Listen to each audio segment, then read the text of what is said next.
السلام علیکم ورحمۃ اللہ وبرکاتہ۔ محترم ناظرین کرام،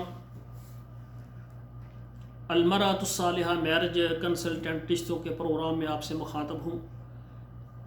ناظرین کرام، آج آپ کے سامنے پاکستان لاہور سے ایک بیوہ جو ہے عورت ہے، اس کا رشتہ لے کر آیا ہوں۔ اور یہ جو عورت ہیں ان کی عمر 27 سال ہے اور 2 بیٹیاں ان کے پاس، ایک بیٹا ہے۔ بیٹا چھوٹا ہے، تقریباً جو ہے 1-1.5 سال کا ہے، اور بیٹا کچھ ذہنی طور پر بیمار بھی ہے۔ ان کی تعلیم میٹرک ہے، قرآن مجید تفسیر کے ساتھ انہوں نے پڑھا ہوا ہے ماشاءاللہ۔ تو ان کے جو بھائی ہیں عالم دین ہے ماشاءاللہ، اور یہ لڑکی بھی ماشاءاللہ دیندار ہے، دینی تعلیم سے ماشاءاللہ آشنا ہے۔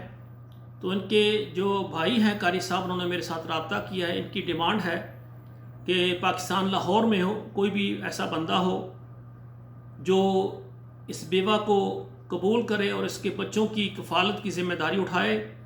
اگر کوئی بھائی دوسری شادی کرنا چاہے وہ بھی رابطہ کر سکتا ہے، لیکن جو یعنی اس جذبے کے ساتھ رابطہ کریں کہ اس بیوہ کو اور اس کے بچوں کو یعنی اللہ کی رضا کے لیے قبول کریں، اس بیوہ کے ساتھ شادی کریں اور ان کے جو بچے ہیں ان کی پرورش کریں، اللہ ذوالجلال سے اجر لیں۔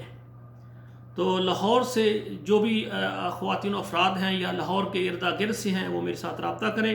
ان کا مسلک اہل حدیث ہے اور یہ بھی چاہتے ہیں کہ مسلک اہل حدیث سے ہی مرد حضرات رابطہ کریں۔ تو ہمارا جو ادارہ ہے المرأۃ الصالحہ میرج کنسلٹنٹ، یہ تمام یعنی پاکستان کے تمام شہروں، عرب کے تمام ملکوں اور یورپ کے تمام ملکوں میں ہماری خدمات موجود ہیں۔ اور ہمارا یہ اعلان ہے کہ ایسی خواتین جو کہ بیوہ ہیں، طلاق یافتہ ہیں، وہ جلد، چاہے وہ پاکستان سے ہیں یا بیرون ممالک سے، وہ رابطہ کریں۔ ہم چاہتے ہیں جلد ان کے نکاح ہو جائے اور ان کے گھر آباد ہو جائیں۔ اللہ ذوالجلال سے دعا ہے اللہ ہمارے بیٹوں اور بیٹیوں کے نصیب اچھے کریں۔ السلام علیکم ورحمۃ اللہ وبرکاتہ۔